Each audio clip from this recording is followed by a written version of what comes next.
For many years, Linda McCartney's pictures have reflected the world around her home and family. Her commitment to photography has led her to study its history, technical as well as artistic. She experiments with methods of printing that go back to photography's earliest days. It's the earliest form of printing. Fox Talbot discovered it with, I think, Daguerre, the French. It's a debate, as they always is, who was first. And you mix minerals like silver nitrate and into a clear solution, and then you coat handmade paper, and you put it in a press, and you expose it to light. So you're not using chemicals, you're using minerals. And the light reaction is how your print is. And you have to, is it reacting enough? Is it too cloudy? Wonderful.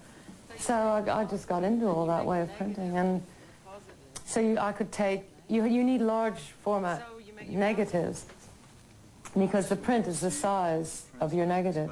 Absolutely.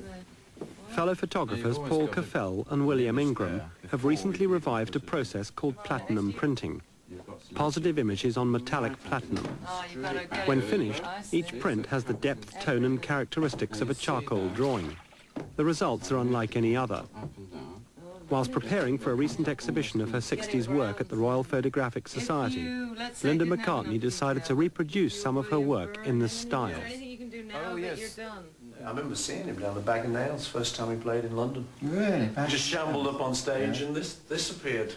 Very loud and very beautiful. We met at the Bag of Nails, but also you saw Sergeant Pepper played. He got the album Sergeant Pepper and he was so turned on by it. You went to see him. Yeah, he's playing on the Savile Theatre in London on the Sunday night, and we'd released Sergeant Pepper on the Friday, and he opened his show with it on the Sunday night, so he must have learned it. Overnight. We just loved it, obviously. It was such a tribute, you know, it's like You can almost best feel compliment I've ever been paid, I think. I think my photography was my fantasy and whoever I was photographing, their fantasy as far as life went, really.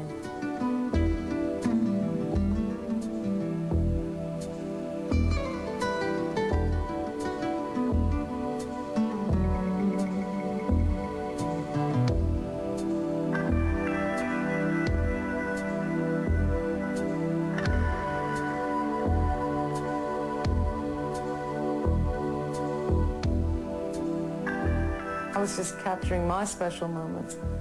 But I had no idea that they would all become so famous and therefore I'd be the one with the photographs. And I just never thought about it.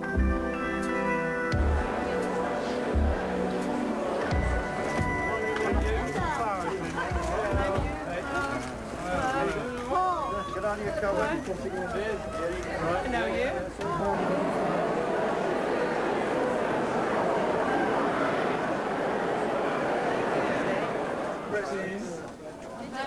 There's a belief in Linda that anything that involves camouflage, anything that involves intrigue, anything that involves pretense or superficiality, she doesn't really want to have anything to do with.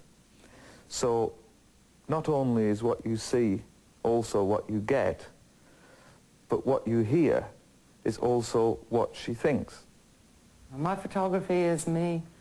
I'm not influenced at all by critics. I mean, I'm not the kind of person that'd say, oh, she only uses natural light. I wouldn't go out the next day and buy lights, you know. No, I'm not at all like that. I mean, I will not change the way I dress because people don't like the way I dress, you know. I don't shave my legs. They've made such a bloody big deal about the fact that I don't shave my legs. Give me a break. I read an interview recently. I mean, I sort of avoid them, but sometimes you can't miss them. Oh, well, they say, you know, she doesn't shave her hairy legs. I mean, give me a break. You mean I'm natural? You mean Jesus Christ was natural because he had long hair? No, I think we're a little away of what life is about.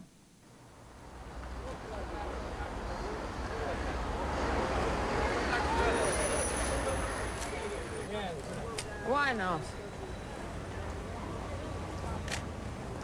Nice material. Yeah, nice. Lovely. Yours is beautiful. Pretty stand. Lovely. I gotta get it a bit further away. You do all this? You do that? Lovely. Really nice. Baby! What's his name? Ruby. Reuben. That's it, Reuben. Now you're doing it.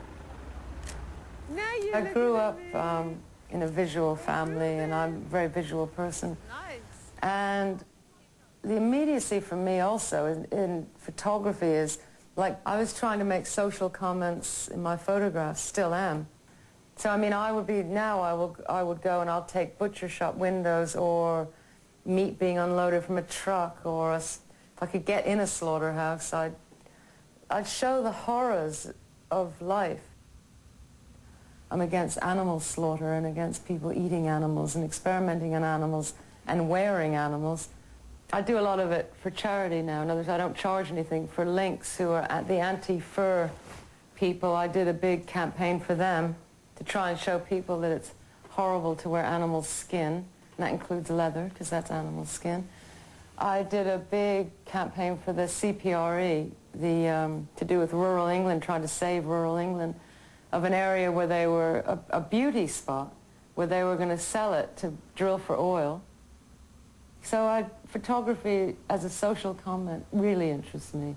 It's changed for me now, and I think the social comment thing is more interesting. I think a photograph has to stand on its own without any words. Like this Dorothea Lange picture I was telling you about. I mean, that picture is so in my mind, and it says it all. You don't even need to know anything about it. It just said it all. And I think that's it for me. To get you to look at it and feel emotion.